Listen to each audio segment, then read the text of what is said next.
What's up? Welcome to the coaches meeting. That's the coach. What's up, guys? I'm Grant Cohn. It's quarterback competition central. That's the name of the show. Why the quarterback competition is a sham. Yeah, I'm going there right now. So let me explain. So I'm standing there the last couple of days and I'm watching it, and it's overshadowing everything in camp, right? Everything. Like, who cares about Jair Brown and Deebo Samuel and Brandon Ayuk? What are Trey Lance and Sam Darnold doing?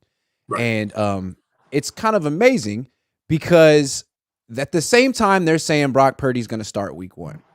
So you have this sort of like backup quarterback competition, which is the focus of everything. And now that I've sat back a little bit, I feel like it's a sham. And here's why. If the Niners really wanted to know who's better, Trey or Sam, if this was a real competition, I think you'd have to give them the same script and call the same plays in the same sequence against the same coverages. Because if you don't do that, how do you really know which quarterback is better? I think you'd have to do that, and they're not. So to me, this is just a distraction until Brock comes back. I don't know. Yeah, I do think that they know that if they're leaving it to the locker room to figure out who they want to lead, who they want to be the starting quarterback. I mean, out of John Lynch's own mouth, the first words he said was Brock is the leader in the clubhouse. Right there, he's letting you know that we go as the locker room goes. And that's kind of where I'm starting to understand that a true quarterback competition, the head coach is making the decision or the offensive coordinator, which in our case, we get 2 for 1, right? Mm-hmm. Kyle is all of those. So instead of Kyle being the head coach and the offensive coordinator who would be closest to knowing what the decision is, he's leaving it to how the locker room feels. And of course, if you're a player, you can't blame or look at any of the players for their perspective of getting behind Brock because they played with Brock, right? They went through the wins. It's hard to go through those wins and not say that this guy is not our leader. You know, I actually went through the bumps and bruises with him. However, if this was truly about finding out who the best option is, then we know that we would have to see more of Trey, right? So it would be pushing to get Trey on the field as much as possible. But 4 games is letting you know that what they've seen from Trey in practice is what is keeping him from getting the starting job from them. And we're going to talk all about that. I like that topic, but I want to stay here for a second. To me, again, this is not a real quarterback competition. If these 2 guys were competing to start week 1, there would be much more urgency to make this fair, which is I don't know. I honestly don't know who's better, Sam or Trey. So here's the same script for both guys. And I'm not going to let the script leak out to Fred Warner in the defense beforehand. Like, we really have to know. You're going to talk to the defense like, we really need a good look here, guys. Don't cheat the drill. We need this. Right. But that's not what's happening because in their mind, well, they're hoping Brock Purdy comes back. So the way I see this is a distraction. This is a distraction to keep people from talking about the real conversation, which is Niners don't have a quarterback. Thus far. Well, also that, but also, what if Brock Purdy doesn't come back week 1 and doesn't have a miraculous comeback and doesn't pick up where he left off? There's a world where, you know, you're going with a quarterback that you don't have confidence in, either Trey or Darnold. You don't have a good year. Freaking Jimmy Garoppolo with the Raiders does, and you look really stupid. Like, all of those things could happen. We're not talking about that, though. We're talking about who's better, Trey or Sam. Who's better, Trey or Sam? Well, today Sam looked better. Well, today Trey looked a little bit better. Well, I don't know. I thought Trey looked. It's like, that's not the freaking point. The point is they think Brock's going to start week 1, and if it's not Brock, they don't really have confidence in either one. Meanwhile, Jimmy's closer to coming back than Brock is. And God forbid Jimmy has a better season than Brock, or Jimmy stays healthy and Brock doesn't. Like, that is 2013 Washington stuff. You can't get around that. Remember how high the Shanahans were in 2012, coming off that playoff appearance. All of a sudden, the next year they went 3-13. They tanked. Yeah, and is this all dependent on Brock coming back? I don't know. It is. I mean, if you think about it, let's just go by from their perspective. Let's go from their perspective. It is all about Brock. It's all about Brock. Let's stop the Trey pushback. Let's stop the Sam Darnold dreaming. This is about Brock, right? Let's stop Brandon Allen, the Brandon Allen fantasy. Brandon Allen we're tremendous. We're extremely impressed with Brandon Allen. Okay, but if we're gonna do it their way, let's stop fighting it. We'll do it their way. We're waiting on Brock to come back. So there really is no quarterback competition. This is just wasting time. Yeah, this is just wasting time for content. You've got your guy, and what you're doing is that what you're trying to say is that you're competing these guys for the number 2 spot. But this is the thing. What if Brock has a setback along the way? Then your quarterback competition gets real. Trey, Sam, and Brandon. Allen, and it becomes a real quarterback competition, right? Yeah. So I don't think, and then also if you just look at it from the start, doesn't feel serious. It doesn't feel serious. It feels like it's like here media, focus on this so you don't talk about how we might go 7-10 this year and the Raiders might go 10-7. Don't talk about that. Just take this seriously. Or look at it this way. Let's call it a competition because we don't really want you to focus on how we got all of our quarterbacks in different footing. Correct. Right? Correct. So Sam, if we're really going to look at it, Sam is a retread, and this is his 3rd team, and he's learning his 3rd offense, and he's going through his 5th training camp. Correct. Trey is the asset who we spent on. We've played him once, got him hurt within 2 games. All right. He's broken his ankle, got better, had to go get mechanics together on his own, whatever. It's over. But still, it's like the most breathtaking example of organizational malpractice I think we've ever seen. It's amazing. And people give him a total pass because they went to the NFC Championship game. Okay. None of them, Brock, Sam, or Trey, are adequately equipped to go into a quarterback competition. None of them. No. So even if you want to, I'm a Trey guy. Let's just put I am, but I can't go at what Sam is doing versus what Trey is doing because Sam just got here. He just learned the offense. Right. And then when you look at all of the stuff that Sam is doing, how can I really juxtapose that against Trey? Sam's been through 5 training camps. He's been in the league for 5. This is his 6th. This is his 6th. Yeah. This is his 6th training camp. He knows the drill. I think Sam knows how to look good in practice. It's the games where we start worrying about Sam, right? Right. And then Brock essentially is going to be going through his first full training camp as a starter. He'll be forget that. He's not going to be there he's not going to have training camp. Right. He's not going to have preseason. He might have like 3 weeks of practice to get ready for week 1, maybe. If everything goes well. Right. And the cloak of all of this is I feel like this is the scene of Gladiator where the gladiators get maimed and stabbed and their armor gets put on them before they go out to fight in front of everybody. And none of us have any idea what their ailments are. And Kyle and them are sitting back like, fight. You know what I'm saying? We're good. It's like good or bad. And it's just nah, bro. I understand that we want them all to be competitive. We want all of them to win. But the truth of the matter is that a quarterback competition is what is the best that you can do within your skill set, right? But for this team, the true winner of the quarterback competition is who fits in with the team the best, who fits their role the best. Because the truth of the matter is that it's not even about who shines the best or does the most with their skills. It's who puts the ball where Kyle wants the ball the most. That's who's going to be the quarterback. Right. And that's Brock in their eyes. That's Brock, and that's why. And so from their eyes, like, look, it's either Brock's going to be the quarterback this year, or we have an excuse. That's exactly what I feel. They're not taking this quarterback competition seriously. It's not real. It's not fair. Sam, it's not fair to Sam. It's not fair to Trey. They're not running the same plays in the same order against the same coverages. It's just a distraction. So they want us to talk about this. We're living life check to check, man. Because there are bigger conversations at foot here that are way more uncomfortable. Like, how come the quarterback position has been a weakness for Kyle Shanahan every single year he's been a head coach ever? Why? And it's year 7. Like, how much? And he's trying to sell it as like, man, we got a great problem. No, you don't. You have a problem, not a good problem, not a great problem.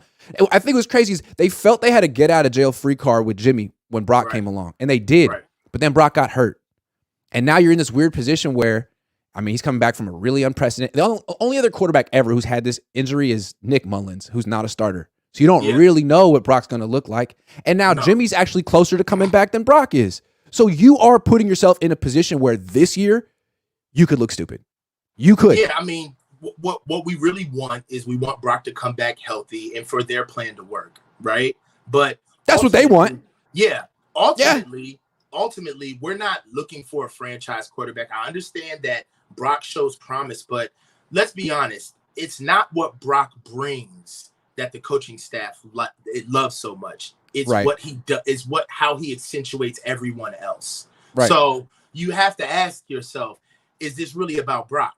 Right? Is this really about his development? Is this really about to put him in the best position possible? Are we going to start drafting around Brock's strengths? Are we going, or is Brock just the best piece for what we already have going? You know, so okay, yeah. All right. So you alluded to this a little bit earlier. This is really interesting to me. A lot of people don't understand why the Niners seemingly have written off Trey Lance after very little game action.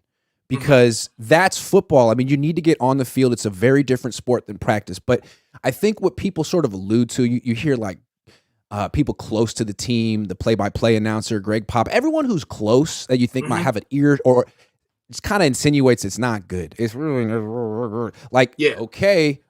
And so the only thing that could mean is that in practice, behind closed doors, because only a few weeks of practice are open to the media a year, most of the practices are closed, especially when the season starts, that it must not be good. Yeah. And what's crazy is that, to me, I would think like, okay, but that's just practice. Like, you're supposed to be working on things. You're supposed to get things wrong. And it's not really football. They can't touch you. Some people are quote unquote gamers like Jimmy Garoppolo. But I think this whole practice thing is really big deal for Kyle Shanahan. Yeah, and, Jimmy Garoppolo was sort of forced on him. He proved himself. He proved he was a gamer before he proved that he was a bad practice player. So I think the Niners had to live with it. But with Trey, they don't. Explain this. Well, I feel it's been racking my brain to try to make sense of what they see that I don't see, because I'm not a professional, right? And obviously the 49ers brass and coaching staff is telling us that they don't believe in what Trey brings to even push him out as the starter, to even represent the investment that they put in him. It's like he hasn't played well enough in practice to like earn the right to go in the field. They have that kind of standard. He's only played 4 games. And for me, it has to be what you see in practice. And it has to be what is going on in those periods where, with our scheme, you have to understand that we have to start looking at the context of why Trey is here. I understand that we were told that Trey is here to be a franchise quarterback, that he's here to overshoot the mark. But really, what Trey is here for is to fit in and execute the scheme. Yeah. That's why Justin Fields ultimately isn't here. They felt he couldn't do that, even though he's objectively a better athlete than Trey Lance. Right. If this was about upside and this was about making everything at the best service of your asset, then I feel like we wouldn't have a discussion. But this is about the scheme. And more oftentimes than not, you're going to see what you don't like in an offense in practice. And quite honestly, being able to get in a game and show off-script talent and to be able to break script and get out of the pocket and make things happen, in some organizations that would be valued. That would be something that they would actually prop and push forward. And nurture. But it seems like that encourage. I feel like that is something that is not encouraged and frowned upon. Honestly, Brock Purdy, he said, "Look, I need to do less of that next year." Grant, if you take another point out of my mouth again, I'm sorry.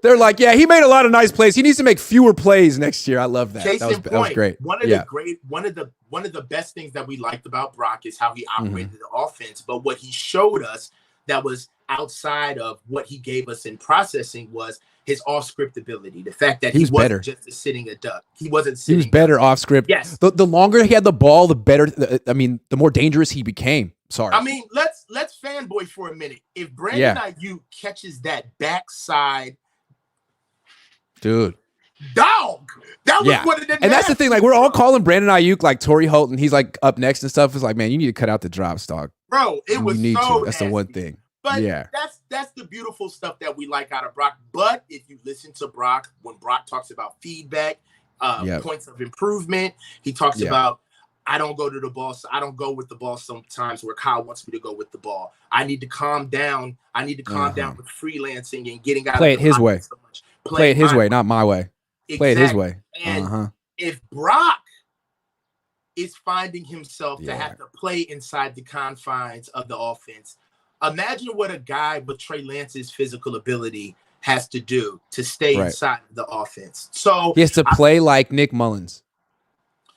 I feel like what we're seeing from what we're not getting out of Trey is what they're seeing in practice. And I feel like but that's it. To piggyback onto the quarterback competition farce is that it's not about who's the best. It's not about who can be blossomed and nurtured into what they're supposed to be. It's about who operates this offense the best. Who puts the ball where Kyle wants the ball. And that's why he can't find the quarterback. He can't find the friend. Why does Kyle always love the backup quarterback? Because the backup quarterback a lot of times is the guy who's great in practice. He's great in practice. He can't get touched. He does everything right. He studied. Then the game comes and he craps his pants. I'm sorry, but let me go back to Kyle had a real gamer in Colin Kaepernick, okay? Guy who had won games, been to the playoffs, been to the Super Bowl. Didn't want him. Got rid of him. Brought in Brian Hoyer, a backup quarterback. Brian Hoyer came into camp, and I swear I'd never seen a quarterback play that well in practice in my life. So aggressive. Not just efficient, but gunning the ball down the field. Every single day, hitting deep shots down the field to Marquise Goodwin. I'm like, man, this dude is Tom Brady. Game started, he was Brian Hoyer. So if you're going to base all of your evaluations of quarterbacks on what they do in practice, you're always going to love Nick Mullins, Brian Hoyer. Same. And to add another point, Iggy, what did we hear during those? Let's go back to when Trey was the starter, right? The training camp, right? What did we keep hearing throughout the entire training camp? He can only get better. He's going against the number one defense in the league. Right. He's always like Trey. This is only going to get better. If he can't make it here, then you would almost think that it almost falls into our narrative where if you feel like your quarterback who you're grooming is seeing the best of the best already, then let's do it their way. Why would I roll you out? If you can't beat our guys, who's the number one defense in the league, why would I roll you out? Right. And I mean, I feel that's a very irrational decision, but let's stick with this though. So they don't account for gamerness, right? They think that if you don't execute, if you're not putting the ball where it needs to go in practice, you're not going to do it in a game. And I don't want you to go out there and freelance. Okay, fair enough. That's one way to project and evaluate it's a terrible way to do it, but that's one way. So that's why when Trey gets hurt week 2, Jimmy Garoppolo replaces him, not Brock Purdy. Because Brock Purdy isn't necessarily a tactician from the pocket. He's a rookie. I mean, he's just learning, and Jimmy's been here. He's 30 years old. Okay, so Jimmy goes out and does his Jimmy thing, and then he gets hurt. And then Brock comes in, and the Niners don't know what to expect because they've been evaluating him in practice, and probably he's not as good as Jimmy in practice. But in games, he's way better than Jimmy, and he makes these plays, and he uses his legs, and he has this innate feel for where the rush is coming from, and he has this creativity and poise and confidence, and the Niners are like, wow, we didn't know he could do that. And it's like, because the game is different. Okay, you didn't see it coming with Brock. He impressed you with his gamerness, and now like you're writing off Trey in practice. Like, come on, guys, be serious. Be serious. Yeah. Be serious. I mean, practice is not football. It's not. It's not football. It's really not. I mean, and I understand that we have an amazing team, man, but we got to risk it just like everybody else. We got to roll our guy out on the field just like everybody else. And we can't sit back and future-proof and put him behind closed doors and think that we're just better than the process. You know, that's one of the reasons why we're so nervous about the quarterback situation is because the only way that we're really going to know Brock is okay is when he gets on the field, right? They can tell us anything in practice. Yeah, that's right. Yeah, and stays on the field. So it goes the funny both thing ways. is, the kind of quarterback the Niners like, the guy who's just nails in practice, Brian Greasy. That's what they're looking for. That's who they want, and that's who the Shanahans have been gravitating toward since 1999. Yeah. Because again, like John Elway goes off script, makes a play, they can't take credit. Steve Young, same thing. They're not in the Hall of Fame. Mike's not in the Hall of Fame, and so they feel they can win with a Brian Greasy type, and they've been trying forever, man. Forever. Let's go with narratives. When you think the Chiefs and Patrick Mahomes, nobody says Patrick Mahomes has an amazing offense. When you look at Joe Burrow in Cincinnati, nobody says Cincinnati's winning because of their scheme. When you look at the Eagles and you see how they're running the ball all over the place, and Jalen Hurts is using the power run game, and they're accentuating all of his skills, and you see that the system is 100% about him. Nobody's talking about that scheme. When you look at Justin Herbert out there in LA, nobody's talking about the scheme. Right. We're the only team where when they talk about our success and when it's time Kyle's for us offense to win the Super Bowl, we bring in the X's Kyle's and O's. offense. It's Kyle's offense. Scheme. Yeah. It's not in Kansas City. It's not Andy Reid's offense. It's Patrick Mahomes' offense. Okay. In Cincinnati, it's Joe Burrow's offense. Yeah, it's his team. Right. All right. Last topic, and then we'll get to some super chats. So we're just talking about why the Niners place more emphasis on practice than games for quarterbacks, which is, in my opinion, backwards.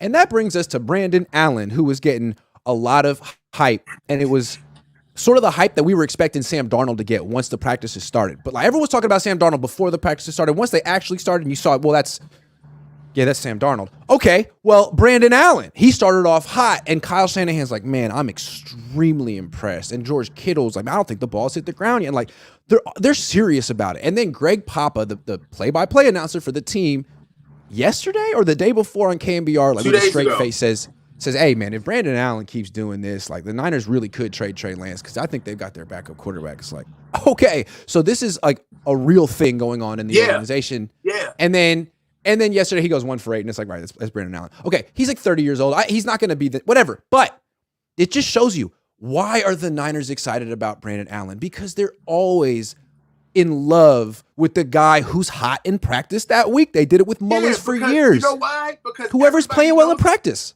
Everybody knows a guy that knows a guy. Everybody wants to sit around with their hands in their pockets and then look around and say, I saw this in practice, so this is what's good. It's just, but we gotta roll the ball. I'm just gonna say it. Brandon, I'm just going to say it. Brandon's been the best one out there. I'm just going to say it. Like, dude, it's been 2 days. It's practice. You know it's Brandon Allen. Wait for it.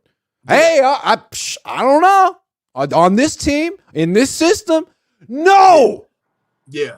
And really, I can't wait for the 40 days to start, for the guys to really start putting on the gloss and the patina, because once the boys get in there and we start seeing them in the raw, we're going to know who looks good and who doesn't. But at the end of the day, it's going to be who Kyle thinks operates the offense best in practice, because playing outside of yourself during preseason ain't going to get you points. Yeah. It's not going to get you points. And I think it's interesting, like, let's step back and let's not be a prisoner of the moment. The Niners have said a few things. They've said that Trey Lance looks a lot better than last year. I would agree with that.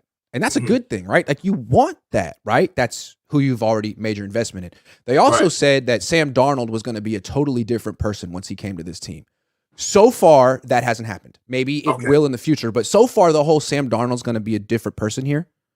I mean, that's what Carolina thought too. Like, it's not a thing. And then they pivoted to, oh, well, Brandon Allen is the dude who's going to take a leap because he's on this team. Like, no, he just went 1 for 8. So all you really know is that the dude you already made this crazy, huge investment in is starting to make improvements. Sam isn't. Brandon isn't. So what's the quarterback competition about? It's not even real. No. What are you doing? It's the hold everybody at bay. It's to hold everybody at bay into believing that there's a real decision that needs to be made. And there really isn't a decision that needs to be made. The Niners' mindset is pray to God Brock Purdy comes back. Yes. Pray to God. Yes. Or pray to Brock. Put a little pressure on him.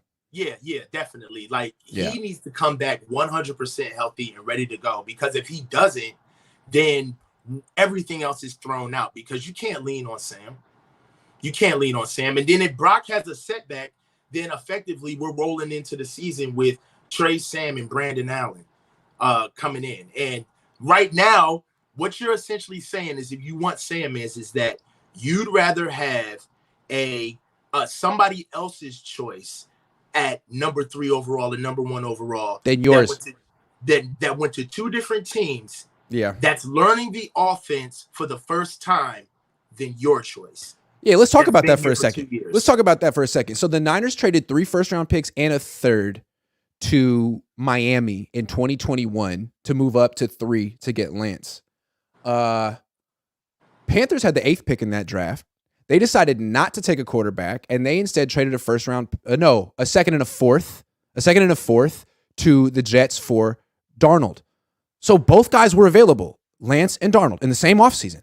The Niners could have done that. They could have called, he's cheaper. If they liked him better, they could have called the Jets and said, hey, we'll give you a second and a fourth. Hey, we'll throw in a 6th and a 7th. I do believe that the Niners did offer the Jets a first. That's what it was saying. Yeah. Okay, but then they offered the Dolphins 3 first-round picks for Trey Lance. So 2 years ago, you liked Trey Lance at least 2 or 3 times more than you like Sam Darnold. Now it's even?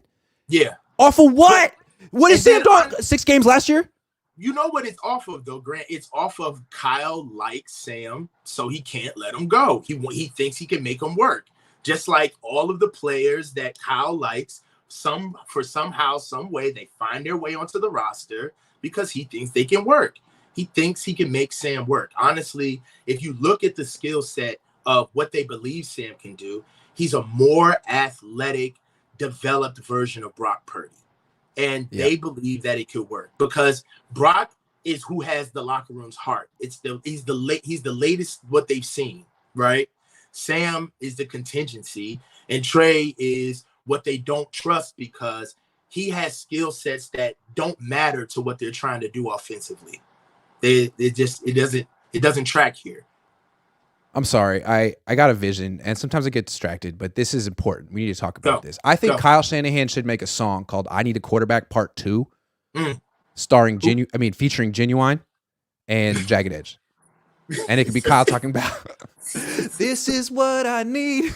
I think that shit would be hella funny. He should do it. Kyle, Bad Boy, Shiny Suits, I Need a Girl Part 2. I need a girl in my life. That's you, except it's a quarterback.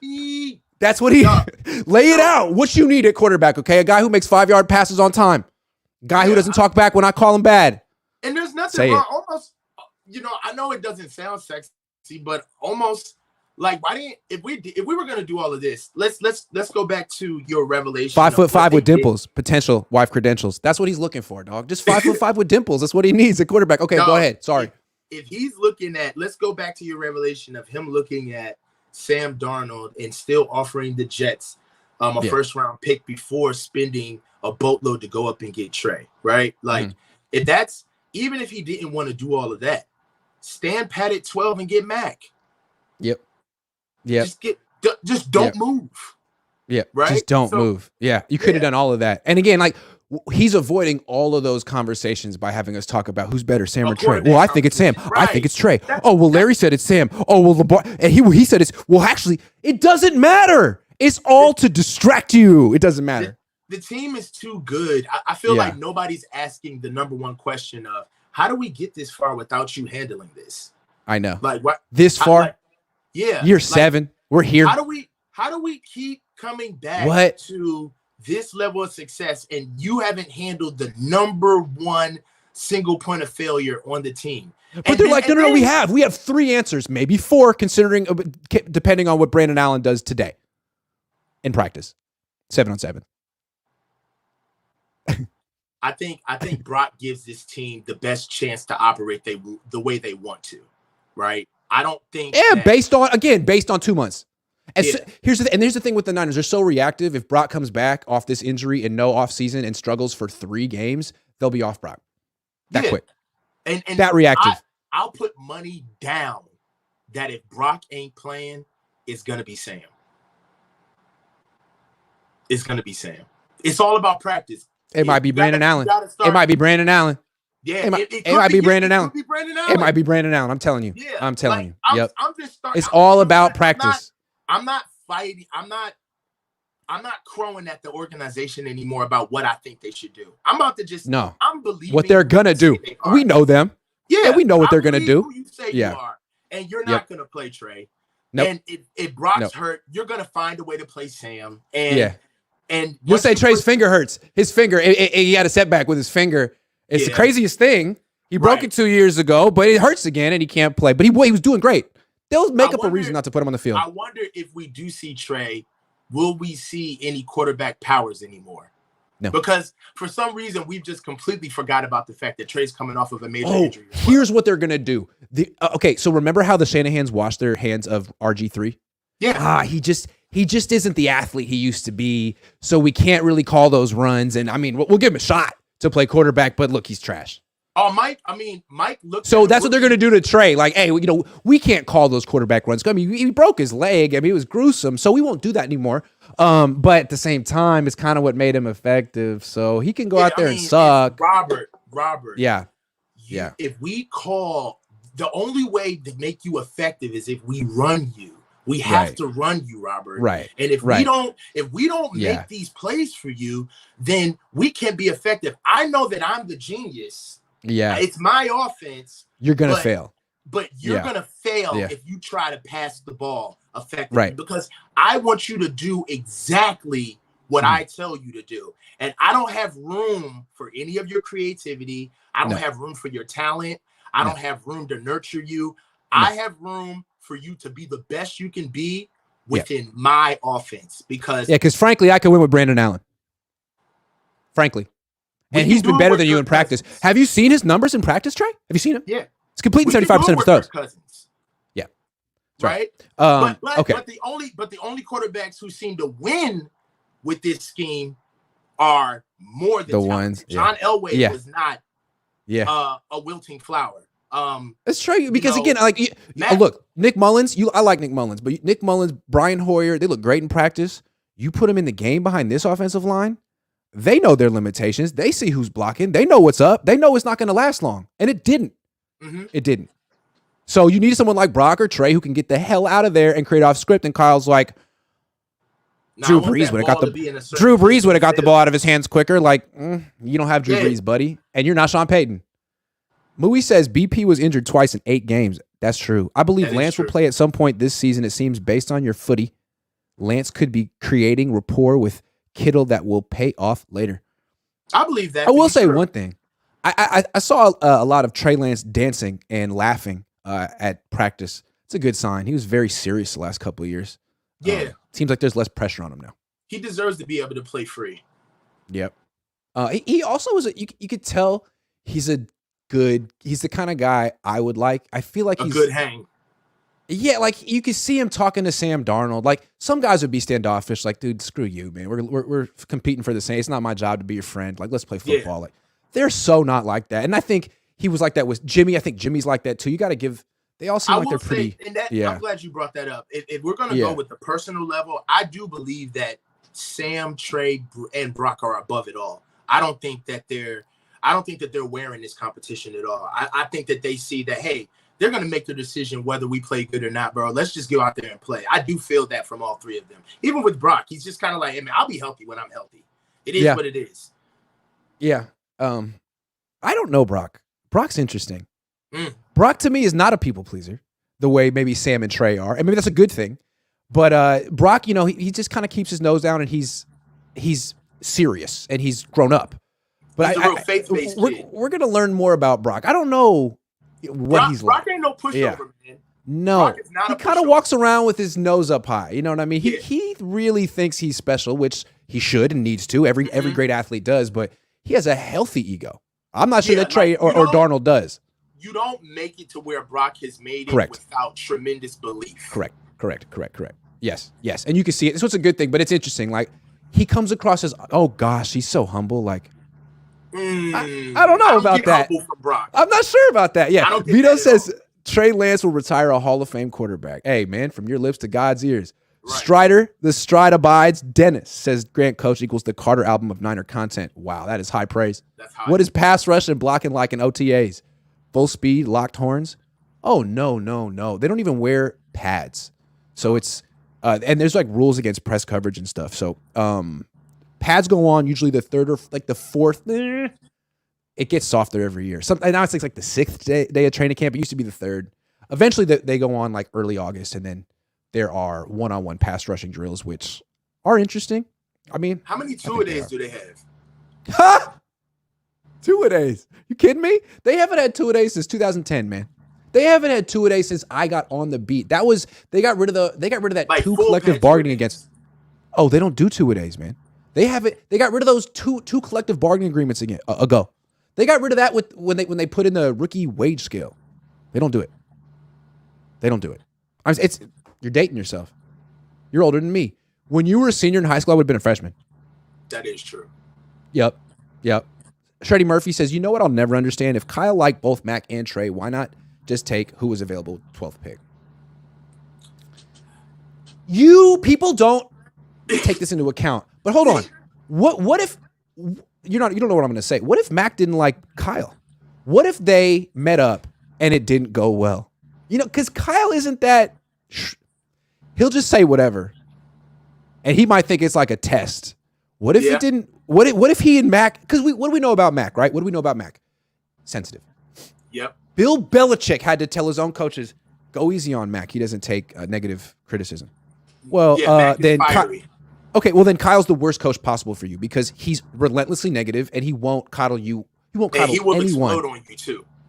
And so I almost think that if he had a sit down before the draft with his quarterbacks, he would have to give them a dose of what he is. Or what and would see you how, do if? What would you do if I said this? Yeah. And I could see Trey taking that in stride. I could see Brock taking that in stride. I could see Mac being like, excuse me?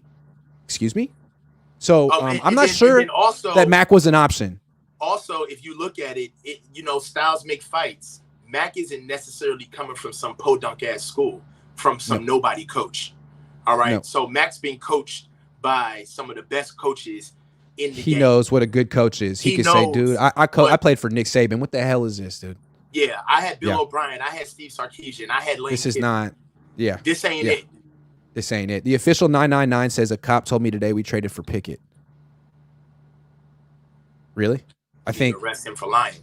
I think Josh Wyatt says, in retrospect, the entire fan base should have revolted the moment they traded up to 3 without knowing who they wanted. Conviction matters.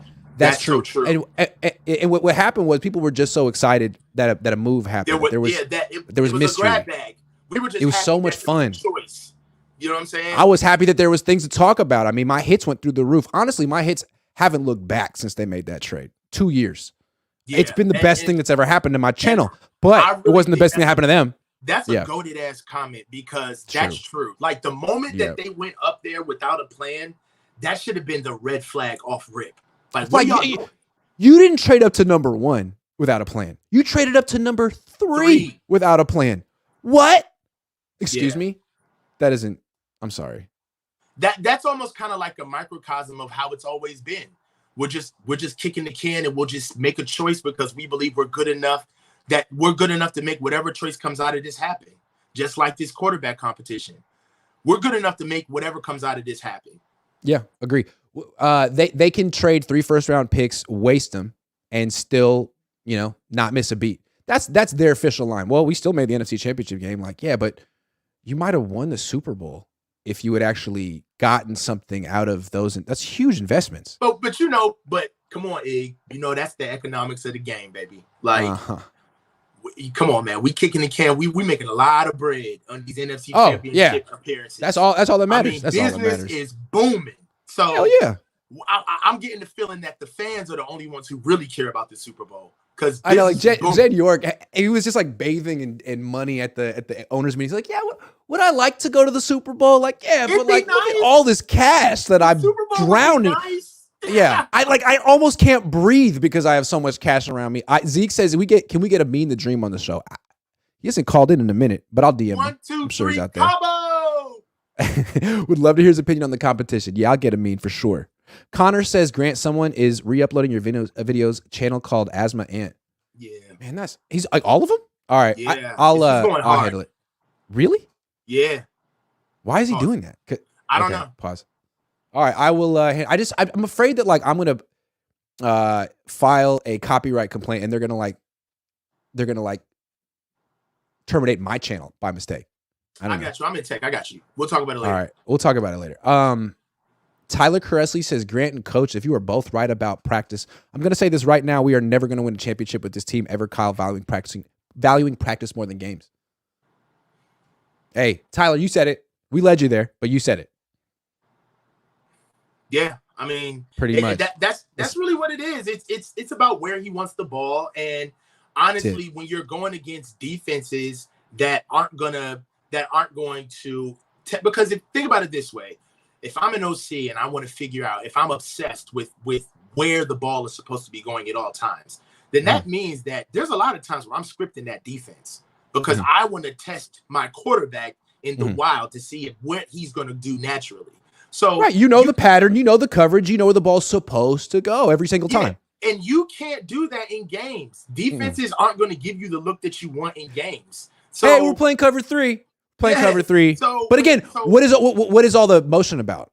Finding out. Yeah, and that's what all of the pre-snap motion is the stuff that you can't do in practice. So when you do it in the games, it's I need to know the coverage. I need to know if you're in man. I need to know if you're in zone. I need to know who's coming. And then we run the play. And I know that we've seen it over the years, and it gets looked at as icing. Every single time. More than the 49ers. But what it is that it's just indicators so we absolutely positively know where the ball is supposed to go for the quarterback. It's kind of stagnant, to be honest. Yep. Absolutely. And it's like it's a little anal if you think about it from a play calling perspective. Like I can't just let my team be better than the other team. Like I have to get all this information every single play and slow it down. And is it cover? Is it man? Is it zone? Is it man? It's like, hey man, your team's better than their team. Can you just line up and play football and just impose your will? Going, maybe a little bit of what? Maybe some that's essentially what happened to Dallas in the playoff game. Like he was just in super anal. Get a little backyard ball going. But like he just had to be in so much control over everything. And he was getting worked by Dan Quinn, who's seen all of his little tricks before. And finally, the players went up to Connor like, hey, we're better than this team. Can we just impose our will? We don't have to outsmart the Cowboys. We can just overpower the Cowboys. And I was sitting next to Patrick Willis in the press box. And second quarter, he turns to me and says, hey, why are they not imposing their will on this team? Patrick Willis, linebacker. Being too cute. We get too cute. I mean, it's that simple sometimes. And Kyle gets too cute. All right. Let's get away from the quarterbacks for the last segment. Players on the bubble. We've seen OTAs, minicamp. We've seen the reports. Who stocks up? Who stocks down? What do you think? Players in the bubble. Elijah Mitchell. Unfortunately. Yeah. Got hurt immediately. That's my guy, too. He's so good. Yeah. I love his play style. We all know what he brings to the team, but Elijah, he can't stay healthy. And wait a minute, let me check myself. We don't know what's going on with him injury-wise. So I don't want to say can't stay But healthy. It is an injury. I asked, it is an injury, but we don't know what it is. Yeah. All right. So what it is, what I will talk about is the competition at hand. Jordan Mason looks better than ever by all reports. He looks slimmer, trimmer. Yeah. More explosive. One of the things that I've been hearing about is that he's been catching the ball quite well out of the backfield. And, yes, he has. Which isn't something that Mitchell does that great, if we're being honest. Right. And he really doesn't. Also, one of the things with Jordan Mason that I know will really kind of just make him a no-brainer is that if he just gets better at pass protection. If he can block and is not He's got the body for it. He's got the body for it. He just needs to learn it. It's going to be rough for Elijah to reverse this camp. He should be a much better blocker than McCaffrey. I mean, he's way better. McCaffrey never blocks, though. McCaffrey's running routes. So, it's either when you have it's usually a Kittle or use check as like the police protector when they do that. Not excuse me, the pocket protector. Mm-hmm. So, I mean, I just and then also running back is one of those gotta have it positions for us. It's not like we can have roster spots with guys just kind of sitting back.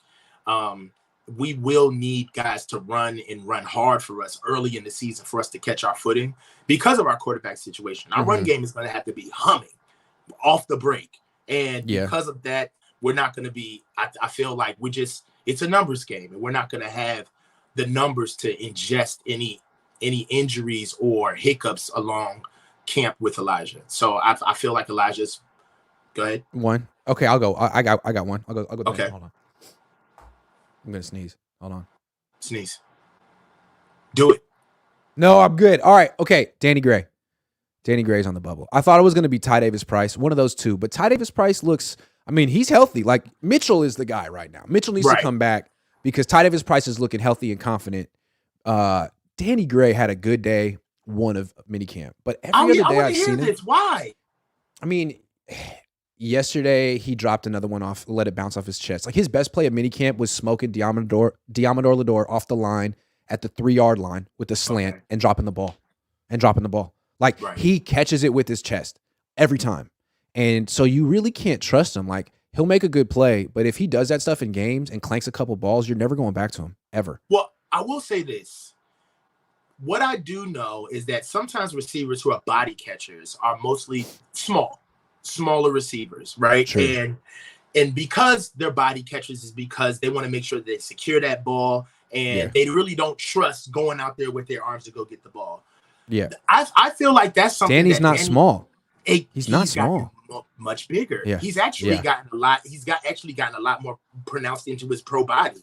I think that that's something that can be a problem for him, but it's not something that he can't work out. I feel like just working on jugs, being able to rep those things out, and a lot of that stuff is that he's so goddamn physically talented that sometimes he's leaving before he even gets the ball. He's already thinking about getting up damn field before the ball is already there. So I wouldn't. But the problem for him though is that there are other wide receivers that are young who are pushing him. Like Ronnie Bell had some good practices. Tay Martin looks good. Like Tay Martin made a diving 15-yard catch yesterday. Like Sam Darnold rolled right and he extended the play and put it. It was an okay throw, and Tay Martin just fully extended. It was like, wow. And I'm sure he runs like a 4.5 or 4.6 or whatever. He's a different skill set, but Tay Martin is working his body too. Yes.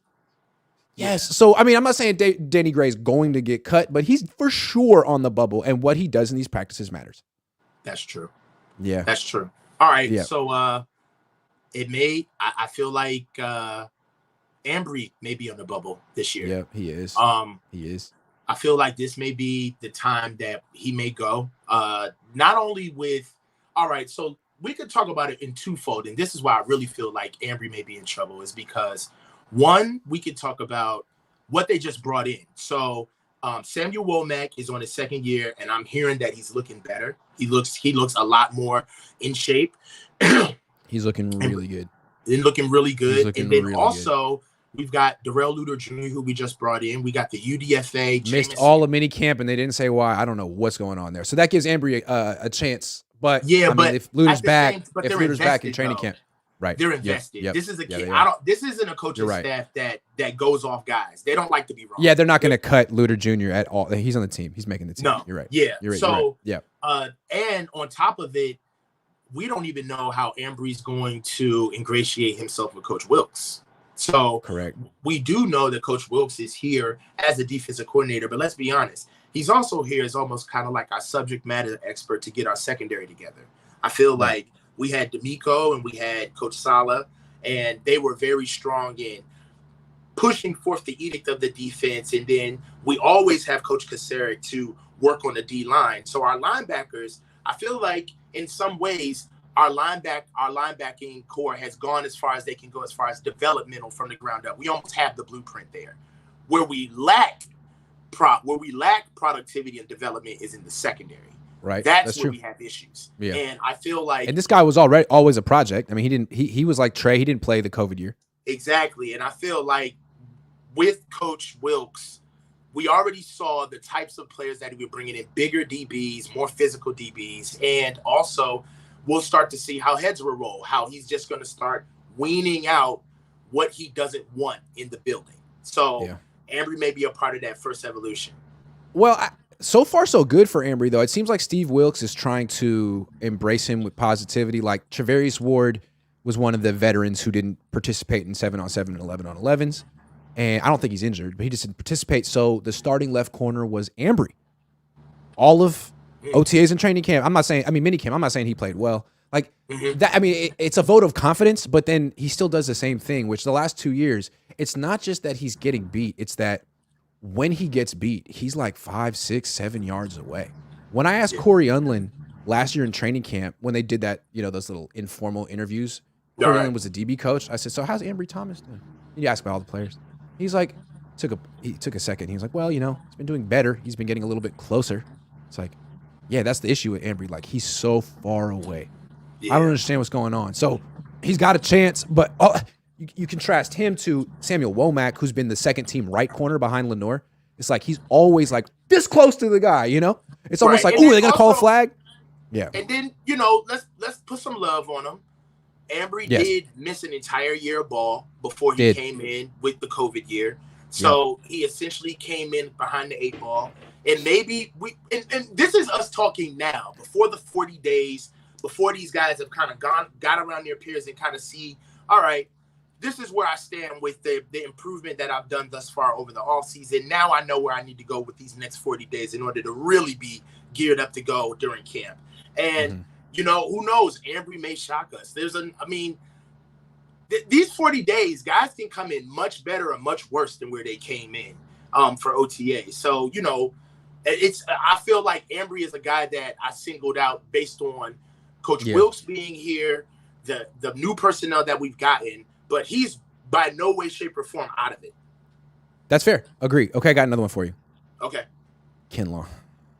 Kinlaw. And here's the thing, like, if he's healthy, he'll make the team.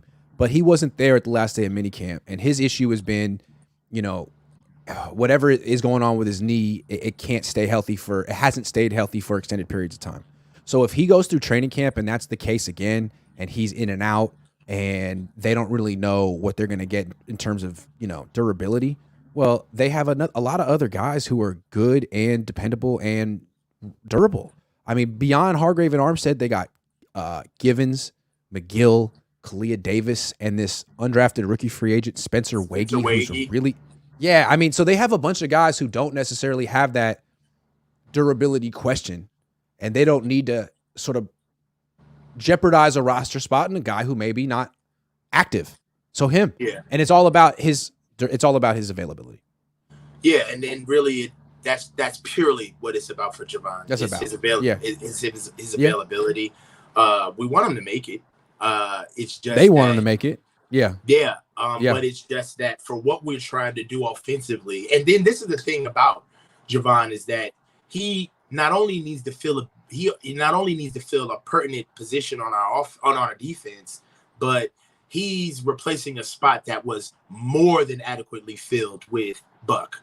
Right. Yeah. So it's so not only are we expecting him to produce, but we know the level of production that comes out of that position as well. So it's not he's not available, and this is just one of those things where this is just a business, and I wish him the best, but you can't really critique injury, a knee. Like if it's not getting better, it's just not getting better. And you got to give him credit. Like they've been extremely patient with him. Yeah. I mean, they didn't trade him. I mean, you're gutted over it because I feel like both sides have done their very level best. That's right? True. That is true. Right. So that is true. That's what sucks about this is that it's not like, oh, well, I caught him. We see him on IG doing backflips and jumping in pools and living his life. Right. And then all of a sudden we can't. No, Javon is constantly in the building. Yeah. He is always working. Right. That's true. That's got to be relentlessly hard for him mentally to be looking at something that he wants so bad and he's actually putting in the work. And then an organization like the 49ers where, what do we say here? We don't hold on to nobody here, right? Either you're producing right away, you're getting shelved, or you're getting shipped, right? And for us to hold on to him, the Niners see the potential. It's just that they also know they have a bad track record of rehabbing players from knee injuries, like Jerick McKinnon. They could never get him right, and then he went to Kansas City and was just fine. So that's true. I wonder what's going to happen with Javon if he leaves the Niners. He might just find an organization that can get him right. Yeah, might find a different scenery. I got one more. Tight end Charlie Warner, because to me, I mean both tight ends are on the. I was about to say both of them. Both of them are, but let's start with Werner, and then we'll go to Ross. Taping for your boy. No, Ross is in trouble too, but Warner I think is in big trouble. I think Warner might be like screwed because I think he is competing with Latu. I think those two, yes, I think that's like the number 2 blocking specialist tight end, and Dwelly is like that number 3 flex, H-back, fullback, kind of, receiving specialist guy with Willis. Okay. That's the way I see it in terms of roles. So if I'm right, then Werner is now competing with a guy in Latu who caught a 60-yard touchdown pass yesterday. And I've never, ever, ever, ever, ever, ever seen Charlie Warner do anything ever. I told you that Cam got ball skills, bro. Don't be fooled by that 4.7, bro. I told you, man. He produced in college, and Charlie Warner never did. Yeah. And they both played it. I mean, one played at Georgia, one played at Alabama. Same level Correct. of competition. Right. Like, let me just point out what Charlie Warner did in college. 34 catches, 1 touchdown in 4 years. Like, Cameron Latu had, what, 15? Cam Latu had 12 touchdown catches in 2 years. Yep. So Charlie Warner's in trouble. Yeah. I think he's in big trouble. Super trouble. Okay, well. So let's talk about Dwelly then. So Dwelly is in trouble. Dwelly he is, but instead of competing with a 3rd-round pick who's definitely going to make the team, he's competing with a late 7th-round pick. So you think he has a chance. He has a chance. Braden or Ross. Yes, because Ross has played some fullback. Braden could play some fullback. I saw Braden in the run game yesterday. He's getting pushed off the ball by backups. Like he's not an inline tight end. He's not an inline tight end. Latu is. But he's, and that's Dwelly too. Like Dwelly, you can't, if you put him at Y, he's getting pushed off the ball for sure. You can't run his direction, but you can put him on the backside of the play. So to me, there's similar skill sets, and Willis is a better athlete than Dwelly for sure. Remember, Dwelly might run a 5.1. He might run a 5.2. Okay, so I see your Braden Willis comp for Ross, but I think Juice is in trouble with Braden. Oh. I think that Juice may be on the bubble because of Braden. Because I think that although Braden is more athletic than Ross and he does play fullback, I think that Braden is definitely more athletic than Juice as well. I think that Braden, I don't think that Braden is nearly the blocker that Juice is, but blocking from space and coming from the backfield is more about angles and how you get there necessarily than it is about physical prowess. I mean, we love Juice, but Juice doesn't actually really move the needle in the looks department. It's not like he's actually like dominating people, right? Yeah. He's not Mike Allstott. Yeah. Leading up through the hole and just, Or Lorenzo Neal. Remember Lorenzo Neal, what he would do to people when he would like lead through the hole? Lorenzo Neal would destroy you. That's not use check. No. So really, I think that Braden would push Juice. I think that Cameron is going to push Ross. And I think that and also look out for Jack Coletto. Look out for Jack Coletto. Because who picked Jack Coletto? Who I mean, he's a running back, right? Bobby. He played some running back, right? So Bobby. Yeah. And who coached Mike Allstott in college? Bobby. Now, I'm not saying this guy's Mike Allstott. I'm not saying that at all. But Jack Coletto, if he got the Bobby Turner seal of approval, I'm interested. If anybody, you know what? We just got to put this online. Find out if Jack Coletto has any relation to the head coach of the University of Purdue from 91 to 94, Coach Coletto. Can somebody find out if they're related? Because head coach, Bobby Turner was on that staff. He was the run game coordinator, the offensive coordinator. Yeah. Yes. Yeah. Bobby Turner was on that staff from 91 to 94 in Purdue, and the head coach was Coletto. Find out if the head coach of Purdue has any relation to Jake Coletto, who we just drafted this year. Yeah. Jack Coletto. Yeah. We just want to know if there's a relation. You know who's not on the roster bubble? Who? Jake Moody. Yeah. Zane Gonzalez is up. It was so funny. So Moody totally shanks a 38-yarder on day one of minicamp, and it's like, ugh. And then he hits like a line drive 43-yarder that was good, but it also looked even worse. And everyone's like, okay, you got you. So the next day, to prove a point to everyone, they have him kick. They go 33, 43, 53, 63. Like boom, boom, boom, boom. Like, okay, that was fun to watch. And then Zane Gonzalez kicked. They were like, okay, you could do 35, 40, 45. Okay, that's enough. Like you don't even get to try 50, dude. You don't even have it in your bag. It was hilarious. You're good. 45. Okay, that's good. Thanks, Zane. Yeah, get the hell out of here. See you, Zane. Also, you know who else may possibly be on the bubble? Gip. I think that Gip may be on the bubble as well. I feel like Jair If he's flashing really early from what I'm hearing. And I feel like if Jair is flashing as much as he is, there's going to be a juxtaposition of trying to get him on the field as much as possible. And I don't think that you don't need to keep Gip in a package role. The only way that you would keep Gip is if you start him. And if Jair pushes Gip, you don't really need him for the money that you're paying him. So true, and it's like it would be unfair to Gip at 33 years old. Like, hey man, go find a role somewhere else, like you did here. Yeah, they would have to make that decision sooner rather than later, just to do him a solid to see if he would want to go somewhere else. Because he's a career journeyman. He's good at it. He'll find a spot. He'll get his 4 picks. This isn't new to him. Yeah, nah, yeah, he's not. He's a mercenary. He's not emotional about this or tied to the 49ers. The thing about Jair Brown, I want to say what I noticed with him. He hasn't gotten any first string reps yet, but it's coming. He is. He's a really good athlete. I mean, you can see it right now. Like he's explosive, springy. And so I watched him on one play. They motioned Charlie Warner across to the slot. So in this, Jair Brown comes down and has him man-to-man. And it looked to me like Warner was the first progression in the pattern. Okay. Darnold has the ball, looks right at Warner, who like runs and does like a 6-yard stick route. And like you could just see Brown like trying to play extra off. Like dude, throw it. And Darnold, to his credit, didn't throw it and like looked to somewhere else. But like I haven't seen anyone actually throw it. Jair as a rookie yet.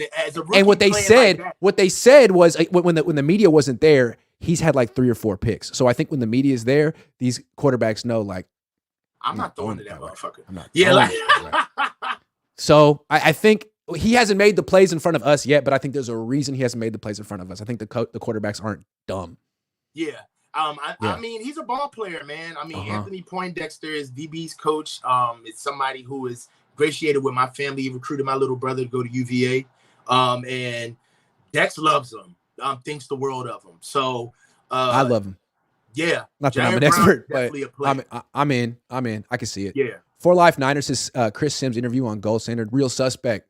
I didn't see it. Sorry. I love Gold Standard though. And shout out to Rob Guerrera, who had like an emergency appendix surgery. Really? Hope you're okay. Yeah, he's all right, but damn, that's scary as hell. Glad you're good. Hell yeah. HR says, before the coach was on the show, he was the most consistent super chatter, always came with strong takes. Glad to see you take it to the next level, coach. Thank you. It's true. Absolutely. Cosmic Channel says, Grant, just ask Kyle if he's more interested in getting credit for the scheme or developing a quarterback. Simple. Yeah, he'll answer that question. Yeah. Thank you, Cosmic Channel. Well. Could you do it for me? Yeah, Kyle loves questions like that. Yeah, right. All right, guys. Mile stare. Oh my God, dude. He will eviscerate me like he did to. Although he didn't. What he did to what's his face? I forget the dude's name. Jason Cole. Didn't make him look good. It's actually probably good for Jason Cole's career. He was like, in the most respectful way, coach. And Kyle was like, "Don't you ever ask me that question?" Like, all right, that's the show. Thank you, coach. I really enjoy these every week. Yeah, man. Thanks.